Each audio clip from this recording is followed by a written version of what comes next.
Hold on. There we go. Hello, my name is Melda Downing, and today I will be showing you my final project for assessments in special education. So, there's going to be 5 questions that I was discussing today. So, the first one is defining the least restrictive environment and way services are provided. So, what it means to me and what I've understood is how we can allow these students to work alongside their peers in the classroom as much as possible. So, um, this can be done in a variety of ways. The first one I feel like is probably one of the most common is having an aide, also known as a paraprofessional, go in and sit with the child, whether it's in the back of the room or next to them, or just depending on what that child needs. This doesn't always work, depending on the load or the subject matter that is at hand and how that child has happens. The next one is through assistive technology and tools. So, assistive technology can be either high tech or low tech through things such as easy as could be mm, colored paper, not colored, highlighted paper, uh, rulers, special pencil grips, um, book tabs to help turn pages for students, or even as high advanced as such as tablets or iPads, or even computers to help with spell checks or understanding and having things read to them. Things like this can really help the student with their understanding of how things are supposed to be said or done. Um, I've been fortunate enough for a very long time to got to see some of these in action. I think I had a teacher that said something the best thing ever was um, necessity causes the human brain to come up with some of the best inventions. Just you never know. I've seen tennis balls to help with students. I've seen bungee cords underneath desk to help with students. I've seen clipboards raised up. I've seen so many things. It's so cool what can come about between just students and teachers.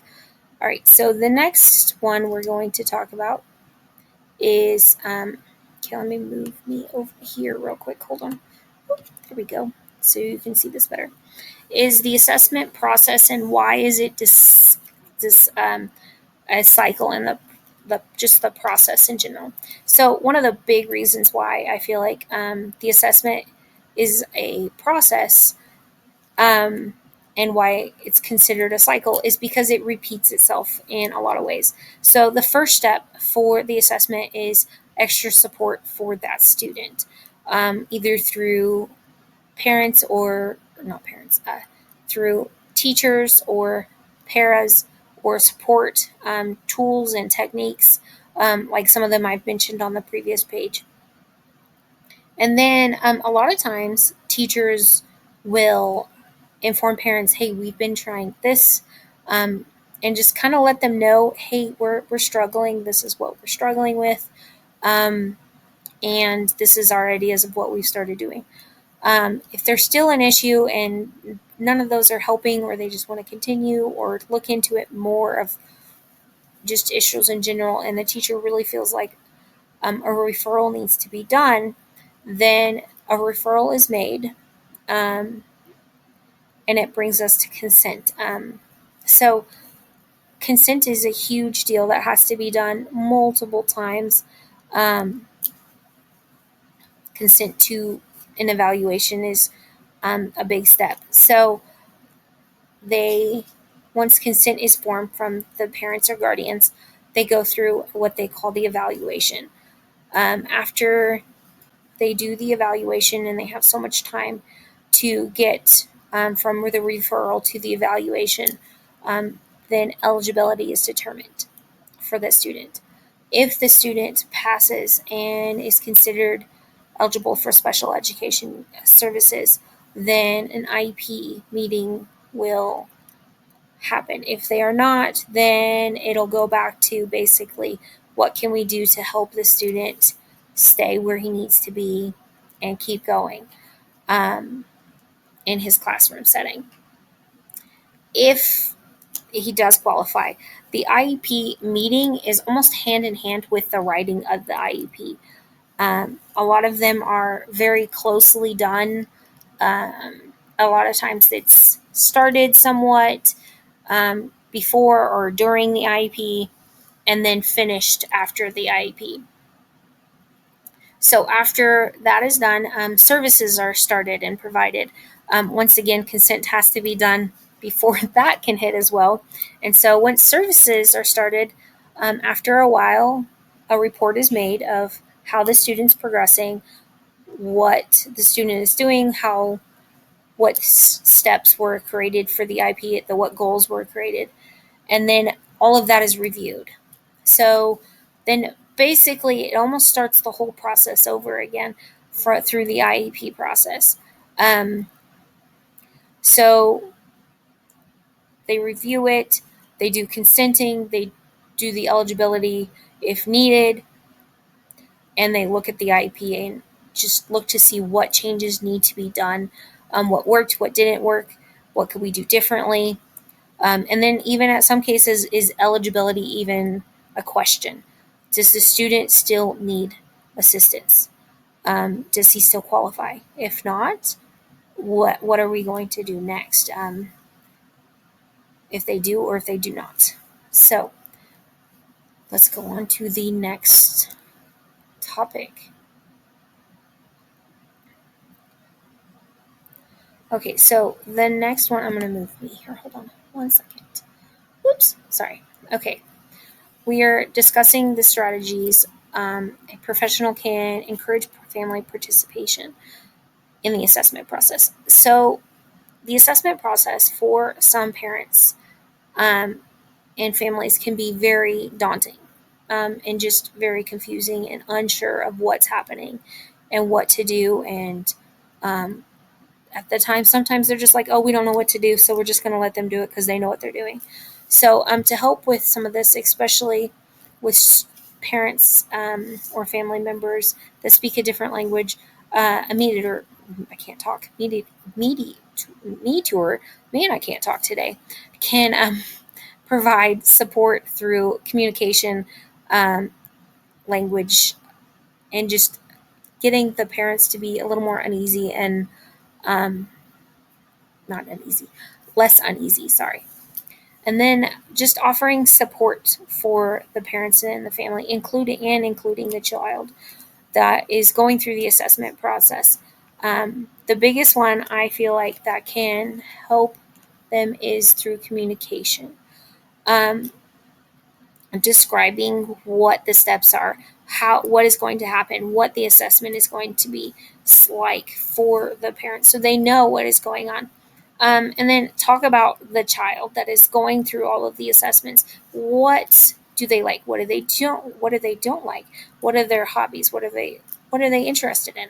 Things of that sort of thing. And then asking the parents, what are some of your concerns? What have you noticed that makes you concerned about your child? Ask if they have any concerns. Some parents may not have concerns, but if they're probably going through an IEP, there's probably a good chance they have some sort of concern. And then the next big thing professionals can do is be flexible with the time and location of that IEP. Be willing to have it maybe at a weird time. Maybe it might be 7:30 at night, or instead of having it in the special education room, it might be a good idea to have it in a library or in the student's classroom where the parents feel more comfortable talking to them and just discussing what the steps are for the IEP. I've